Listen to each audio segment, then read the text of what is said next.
Livro de Ruth. Hoje vamos contar aqui uma história de amor.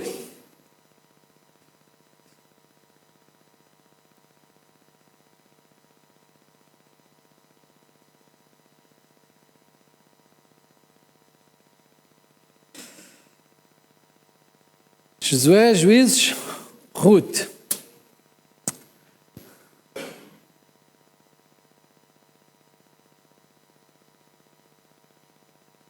Então, o livro de Ruth começa com a história de uma família que se vê obrigada a emigrar para as terras de Moab. Semana passada enganei-me aqui na data do período dos juízes. Faltava-me aqui o número 1. Então, a história começa logo identificando, sendo uma história no tempo dos juízes. Isto terá sido em 1360, entre 1360 e 1060, mais próximos de 1060, porque desta história vai nascer um homem chamado Obed, que é o avô de Davi. Então, uma família vê-se obrigada a ir para Moab porque havia fome na terra. Vimos também a semana passada que neste tempo, quando havia fome na terra, ou quando eles eram perseguidos, era também fruto da incredulidade do povo, era tempos em que o povo se esquecia de Deus. E lá em Moab, Elimelec, Elimelec, Noemi e os seus filhos, Malom e Quilion, vão viver procurando uma nova vida. Acontece que em Moab, uma terra inimiga de Israel, o Deus dos Moabitas era um Deus inimigo do Deus de Israel, o povo inimigo, os Moabitas eram um povo inimigo de Israel, o Moabita não era bem-vindo em Jerusalém, em Israel, até à 10ª geração. Então eram povos inimigos. E é exatamente em Moab que Elimelec e a família vão procurar sustento. Eles que viviam em Belém de Judá. E como vimos, Belém significa casa do pão, lugar de abastança, de prosperidade. E uma família de Judá que vive em Belém, na casa do pão, pela fome na terra, é obrigada a ir para Moab, para uma terra de um Deus falso, um Deus cruel, como era o Deus de Quesmós. Em Moab, as coisas pioram. Elimelec morre. Os filhos, Malom e Quilion, casam com duas mulheres moabitas. Mas para piorar a história, tanto Malom como Quilion, eles acabam por morrer em Moab e Noemi fica com duas noras moabitas sem sustento, porque o sustento provinha das mãos dos homens, sem sustento numa terra estrangeira e com duas noras moabitas. É então que Noemi decide voltar para a sua terra, porque ouviu dizer que Deus voltou a abençoar a terra. E ela decide voltar, mas ela tem um problema, tem duas noras moabitas, e os moabitas não eram bem-vindos a Israel, e ela não tinha como sustentar. Ouvindo ela para Judá ou para Belém, ela iria colocar em risco a vida até das suas próprias noras. Então, ela como que força o regresso das noras para a família paterna. Órfã, como vimos, acaba por aceitar, despediu-se da sua sogra com lágrimas nos olhos, com um beijo, com um pesar de coração e volta para a casa dos seus pais, mas Ruth decide permanecer com a sua sogra. E vimos a semana passada aquelas palavras lindíssimas que retratam uma aliança familiar. Agora, a vida continua. E quando elas chegam, então, a Belém, é necessário trabalharem, é necessário ganharem sustento para sobreviver. E nós vamos então seguir a história a partir do momento em que elas chegam a Belém. Ok? Capítulo 2, versículo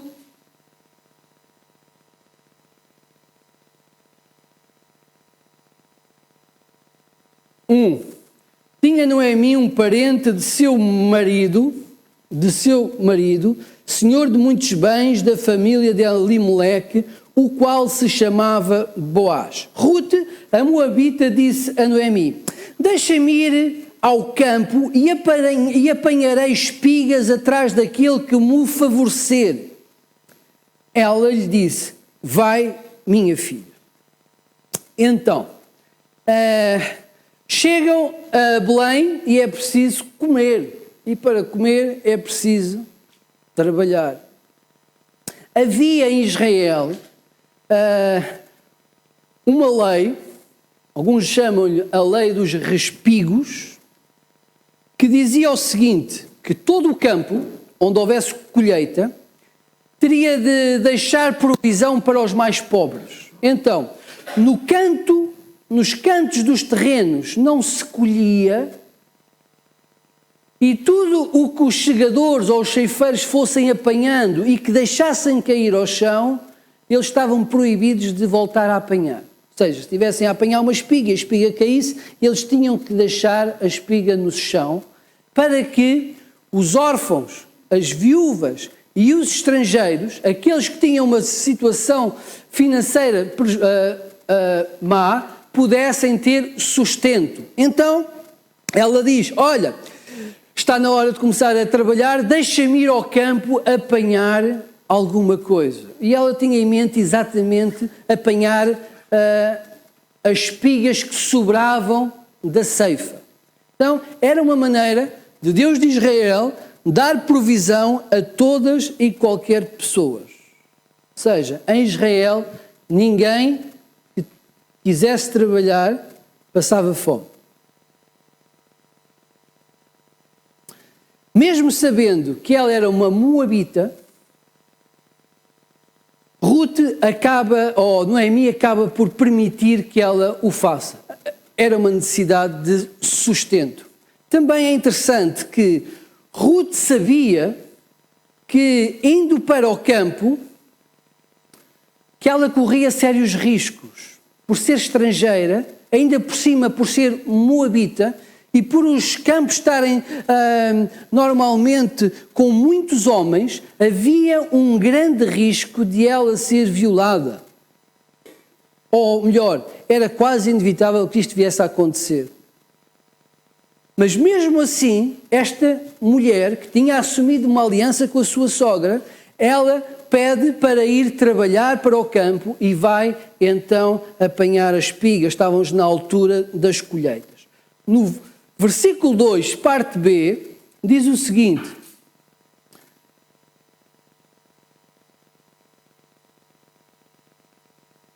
ou melhor, no versículo 3, diz o seguinte: ela se foi, chegou ao campo e apanhava após os segadores, após os ceifeiros. Agora vejam, por casualidade, entrou na parte que pertencia a Boaz.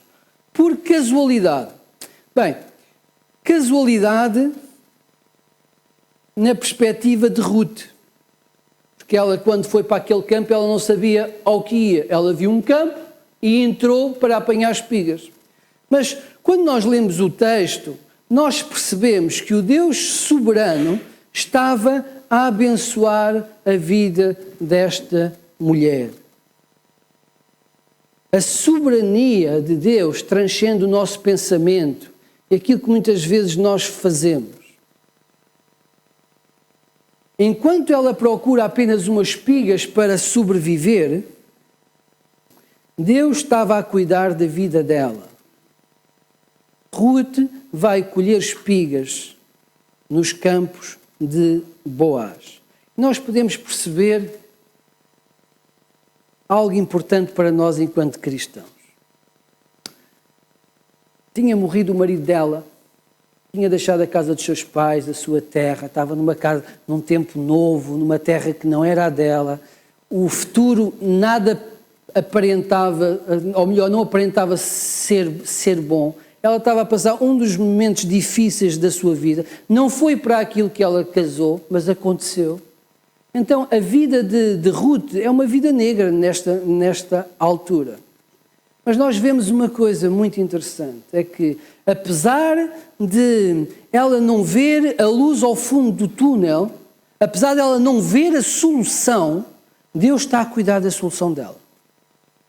E às vezes é assim connosco. Nós podemos passar por momentos muito difíceis da nossa vida, que Deus continua a ser Deus. E Deus continua a amar-nos e a cuidar de nós e a arranjar uma solução. Às vezes temos o mar vermelho à nossa frente, mas Deus vai abri-lo para nós passarmos. O que nós vemos aqui é que Deus estava a cuidar da vida destas mulheres. E elas não sabiam disso. Então, por casualidade, ela entrou, mas casualidade na perspectiva dela. Deus sabia o que estava a fazer. Deus é soberano. E Boaz era um grande homem. Ele é considerado nas Escrituras um tipo de Cristo. A sua vida, a sua postura, revela o amor e o ministério do próprio Cristo. Ela procura um campo para começar a colher as espigas que os ceifeiros deixavam, mas Deus estava a cuidar de toda a vida dela. É isto que nós vemos. Versículo 4. Eis que Boaz, então, veio de Belém e disse aos segadores: o Senhor seja convosco. E responderam-lhe eles: o Senhor te abençoe. Depois perguntou Boaz ao servo encarregado dos segadores: de quem é esta moça? E respondeu-lhe o servo: esta é a moça moabita que veio com Noemi da terra de Moabe. Disse-me ela: deixa-me rebuscar espigas e ajuntá-las entre as gavelas. As gavelas são os molhos de espigas, já apanhados, após os segadores. Assim ela veio, desde pela manhã até agora está aqui, menos um pouco em que esteve na choça. Então, ao chegar aos campos, Boaz, o senhor, o dono, fica impressionado com aquela moça. E até numa primeira fase pensava que ela era uma escrava. Até pergunta: olha, a quem ela pertence? Foi então que alguém lhe contou a história de Ruth. Ele ficou a saber o passado de Noemi, de Ruth, todo o sofrimento com que tinham passado, soube da condição miserável em que elas se encontravam, soube também, com certeza, do amor, da aliança que ela e a sua sogra tinham feito uma com a outra. Então, Boaz, ele acaba por saber tudo o que se tinha passado acerca com Ruth e Noemi. E ele compreendeu que estava diante de uma grande mulher. Ele compreendeu que aquela moabita era uma pessoa de caráter e com uma bondade acima do normal. Veja o versículo 11.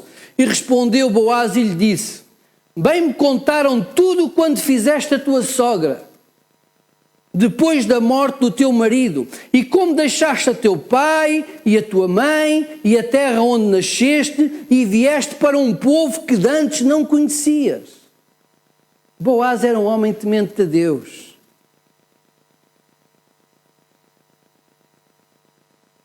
Boaz ficou tocado por a história daquela mulher. Ao ler o texto, eu também fico com a sensação que ele achou-a bonitinha. Eu acho que ele gostou do que viu. Aliás, os homens são muito impressionados pela carcaça, não é? Os homens gostam muito do aspecto físico. É assim. Por isso, eu acredito que, além da história, ele também deve ter ficado fascinado pelos lindos olhos de Ruth. Então, ele diz-lhe: olha, não vás escolher noutro campo e podes escolher juntamente com as minhas servas. Sabedor que ela poderia ser violada, Boaz também dá ordens aos seus servos para que ninguém tocasse em Ruth. E diz-lhe que que ela, enquanto estivesse a trabalhar, podia também beber da água que estavam nas vasilhas dos seus servos. Então, ele também acabou por impressionar Ruth. Querem ver? Vejam lá. Versículo 13. Disse ela: tu me favoreces muito, Senhor meu, pois me consolaste e falaste ao coração da tua serva, não sendo eu ainda como uma das tuas servas. Então o que é que nós temos aqui? Nós temos dois pombinhos que se começam a admirar um ao outro. Ele, pelo caráter dela, e com certeza porque ela devia de ser bonita aos seus olhos. E ela pela bondade e pelas palavras dele.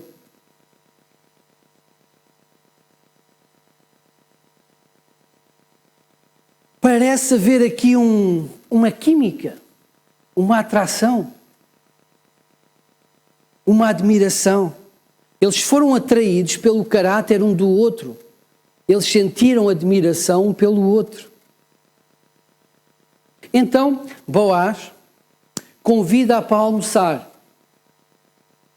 Versículo 14. À hora de comer, Boaz lhe disse: achega-te para aqui e come do pão e molha do vinho o teu bocado. Ela se assentou ao lado dos segadores e ele lhe deu grãos tostados de cereais e ela comeu e se fartou e ainda lhe subjou. É interessante, depois o texto à frente vai dizer que ela guardou alguma coisa e quando chegou a casa deu essa parte que sobrou à sua sogra. Faz lembrar quando nós vamos a uma festa de anos, não é? E trazemos alguma coisa e alguém não foi. Olha, como aqui este pedacinho de bolo, estava muito bom, não é? Pronto, mais ou menos, se bem que aqui a história é mais dramática e tem a ver com o sustento dela. Então, depois daquela refeição, de estarem os dois a comer, a admiração entre eles cresceu. E Boaz deu ordens aos servos para que a deixassem apanhar as espigas mesmo dos próprios molhos já apanhados. E mais, e disse-lhes que propositadamente deixassem cair algumas espigas para que ela as apanhasse. O homem estava empenhado.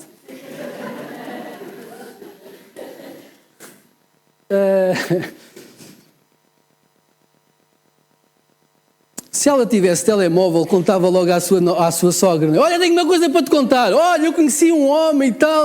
Pronto, mas ela não tinha telemóvel, mas quando chegou a casa, ela contou tintim por tintim. É muito diferente quando um homem conta uma história e uma mulher conta uma história. O homem teria dito: correu bem, correu, foi bom, colhi bastante. Na versão de uma mulher, eu acredito que todos os pormenores foram contados.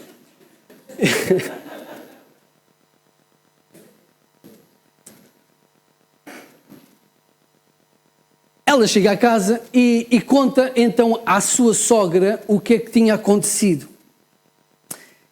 É muito bonito o texto, porque quando ela percebe, quando Noemi percebe o que aconteceu na vida de Ruth, ela que tinha a ideia que Deus estava contra ela, porque não conseguiu compreender a morte do marido, não conseguiu compreender a morte dos filhos. A ideia de Noemi era que Deus estava contra ela. Mas quando ela ouve que Deus, que a sua nora foi abençoada, foi agraciada, ela então diz o seguinte, versículo 20. Noemi disse à sua nora: bendito seja ele do Senhor, que ainda não tem deixado a sua benevolência nem para com vivos, nem para com mortos. Disse-lhe mais Noemi: esse homem é nosso parente chegado e um dentre os nossos. Então, Noemi acaba por perceber que foi Deus que abençoou a sua nora e que Deus não estava contra ela. É como se uma luz brilhasse na sua mente e no seu coração e voltasse a haver esperança, porque o Deus de Israel não estava contra si, estava antes a abençoá-la. Havia em Israel uma lei que era a lei do levirato. O que é que isto significava? Significava que se uma mulher ficasse viúva, um dos seus cunhados podia e devia assumi-la por esposa. Porquê? Porque naquela cultura quem ganhava sustento eram os homens. E uma mulher sem marido estava muito desprotegida e condenada à miséria. Então, para abençoar uma mulher, era melhor então que um cunhado a assumisse por esposa. E os campos também ficavam dentro da própria família. Ruth não tinha esta possibilidade. Porquê? Porque o seu cunhado Quilion também tinha morrido. Mas havia ainda dentro da lei de Moisés uma figura que se chamava Goel. E o que era o Goel? Era um resgatador, que algum parente próximo podia assumir as viúvas como suas. E assumia as dívidas, assumia os terrenos, assumia tudo. Era uma pessoa que podia dar continuidade à vida da viúva, apesar de ter sido interrompida. Por exemplo, o filho que tivesse com a viúva era considerado filho do falecido. Então, era uma maneira de a lei prover sustento, dignidade, proteção para uma mulher que estava desfavorecida. E quando Noemi ouve a história, ela começa a pensar mais longe. Ela começa a pensar que existe uma possibilidade, uma vez que Boaz é parente. Existe uma possibilidade de Ruth ser resgatada. Capítulo 3, versículo 1. Disse Noemi, sua sogra: minha filha, não hei de eu buscar-te um lar para que sejas feliz? Ora, pois, não é Boaz, na companhia de cujas servas estiveste, um dos nossos parentes? Eis que esta noite a limpará cevada na eira. Banha-te, unge-te e põe os teus melhores vestidos e desce à eira. Porém, não te des a conhecer ao homem até que tenha acabado de comer e beber. Quando ele repousar, notarás o lugar em que se deita, e então chegarás e lhe descobrirás os pés e te deitarás, e ele te dirá o que deves fazer. Respondeu-lhe Ruth: tudo quanto me disseres, farei. Não é bem o que parece. Ok? Não é bem o que parece. A colheita foi-se dando até que chegou ao fim da colheita. E Ruth continuou nos campos de Boaz. Era o último dia. Noemi sabia os costumes. E havia sempre uma grande festa no último dia das colheitas. E os homens, normalmente, bebiam um copito a mais. E o que é que acontece? Ela já sabia que havia ali um momento em que ele ia todo contente se deitar em algum sítio. Pronto. E o que é que ela pensou? Bem, faz o seguinte. Te aprontas, não é? Te arrumas, como dizem os brasileiros. Vestes os teus melhores vestidos, tomas um banhinho, vais cheirosa e vais-te deitar aos pés de Boaz. Ele vai-te dizer o que há de acontecer. Ok? Irmãos, não pensem mais. Ok? O que é que acontece? À meia da noite, ele já não estava tão quentinho e acordou. E ficou surpreendido porque tinha uma mulher aos pés e pergunta: mas quem és tu? E ela diz: eu sou a serva, a Moabita. E ela vai pedir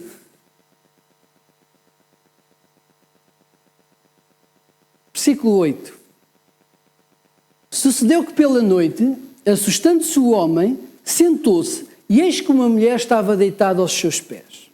E disse ele: quem és tu? E ela respondeu: sou Rute, tua serva. E depois diz o seguinte: estende a tua capa sobre a tua serva, porque tu és o resgatador. Estende a tua capa significa que ela lhe estava a pedir proteção, acolhimento. Por outras palavras, ela está a dizer que, segundo a lei de Deus, que ele podia assumi-la como esposa. Ela está a pedir Boaz em casamento, mas respeitando a lei de Moisés. Vejam a reação dele. Disse ele: bendita sejas tu do Senhor, minha filha. Melhor fizeste a tua última benevolência do que a primeira, pois não foste após jovens, quer pobre, quer ricos. Agora, pois, minha filha, não tenhas receio, tudo quanto disseste eu te farei, pois toda a cidade do meu povo sabe que és mulher virtuosa.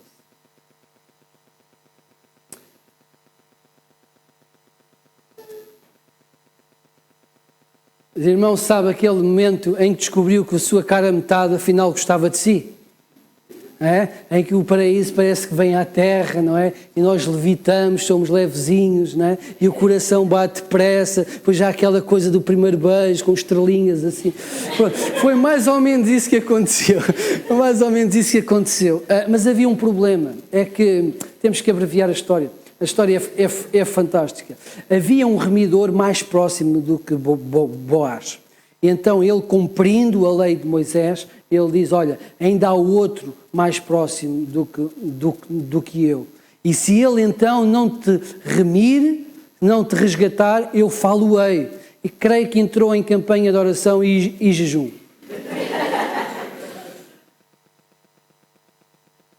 Há uma coisa muito interessante, é que estando ela à meia da noite com ele, era um alvo muito fácil. E sabem o que Boaz fez? Boaz respeitou-a, disse-lhe para ela sair sem que ninguém visse, para que o nome dela não fosse mal falado. Ele respeitou-a. Só depois do casamento, Boaz conheceu a Rute. E seria fácil para ele poder fazer isso.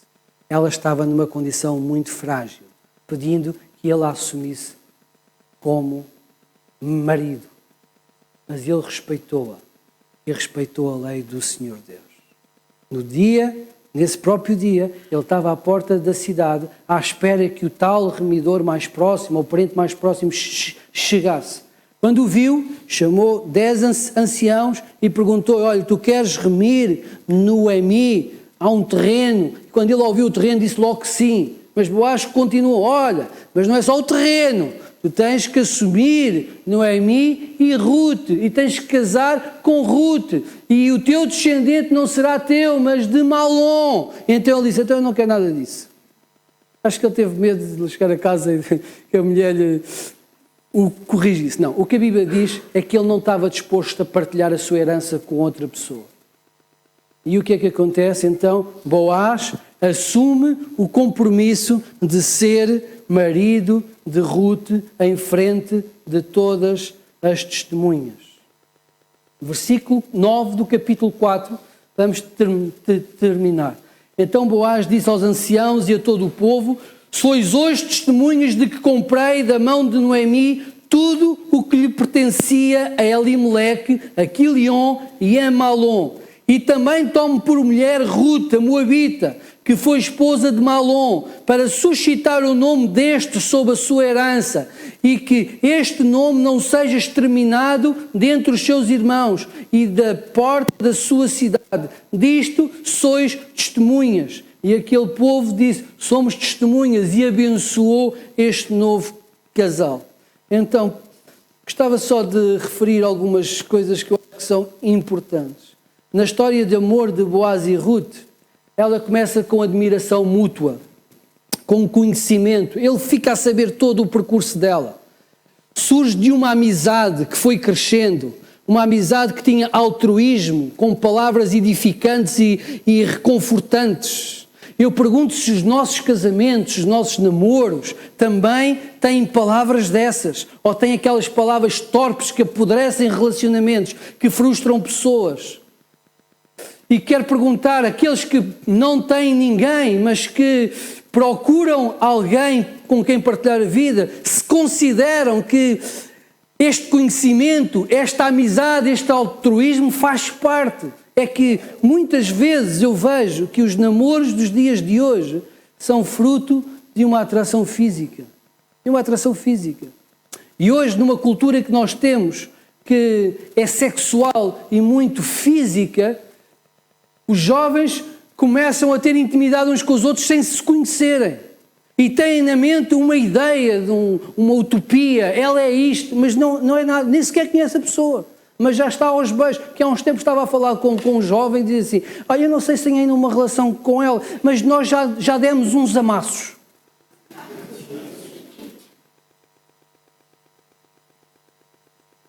Mas hoje é assim. Chega-se à parte física muito antes de haver conhecimento. Em Boaz, não. Eles conheceram-se, eles ficaram amigos, eles abençoaram-se com palavras do Senhor. E eles seguiram todos os parâmetros da lei do Senhor. E foi assim que veio o casamento deles. Eu fico muito triste quando os jovens, por exemplo, e não só jovens, buscam casamento com quem não é de Deus. Porquê? Porque estão a dizer que Deus não faz parte ou não é importante num relacionamento. Quem uniu os pombinhos, Boaz e Ruth, foi Deus. Quem proveu aquele casamento foi Deus. Quem o abençoou ambos foi Deus. E quando nós excluímos Deus de um relacionamento, nós estamos a empobrecer. E todos os relacionamentos baseados no físico não têm grande futuro. O jovem pode casar com a Miss Universo, que daqui a 60 anos ela vai ter cabelos brancos. Não é? Pronto. E se casar com o Mr. Músculos, daqui a 60 anos ele vai estar assim meio fraco. Por isso, irmãos, agora quando nós namoramos com respeito no Senhor, com altruísmo, com edificação, quando procuramos o Senhor, os casamentos são à prova de bala. São à prova de bala. E se hoje lhe dá flores, amanhã pode estar a cuidar da pessoa num lar, com um casal que eu conheço, que ela cuida dele e ele nem se lembra dela, por causa do Alzheimer. Mas ela disse: eu continuarei a cuidar, porque eu lembro-me disso. Okay? Então, o amor é assim. E o que nós vemos em Boaz e Ruth tem os princípios de um casamento baseado no temor do Senhor Deus. Por isso, se não existe isso no nosso relacionamento, é bom que nós nos arrependamos e que possamos buscar no Senhor estes princípios. E se pretendemos constituir família, que o possamos fazer debaixo da soberania de Deus e do cuidado de Deus, para que possamos ter lares abençoados. Desta família nasceu Obed. A história começa com fome e morte e acaba com uma vida. E esta vida vai trazer Jesus Cristo ao mundo, a luz do mundo. Então, da tristeza, da amargura, do sofrimento, nasce a alegria e a esperança e a bênção. E isto tudo num relacionamento conduzido e preparado por Deus. E Deus tem isto também para nós. Precisamos de crer e saber esperar. Amém? Vamos ficar de pé, vamos orar ao Senhor.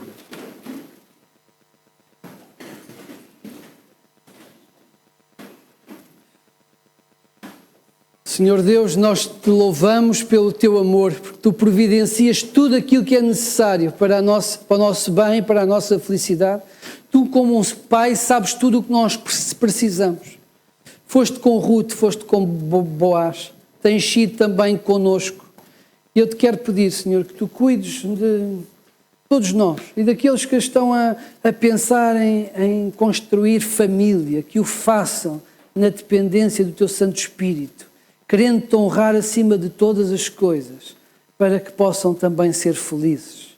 Senhor Deus, se alguma coisa mal está no nosso casamento, então dá-nos a coragem de nós nos arrependermos, de voltarmos às Escrituras e vermos como Tu dizes que deve ser, para que nos possamos conformar com a Tua palavra, Senhor.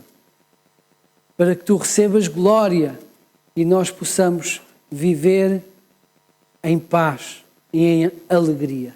Senhor Deus, derrama a Tua graça sobre as nossas famílias e nos abençoa, pois nós oramos em nome de Cristo, o Senhor. Amém. Os irmãos tenham vontade de sentar.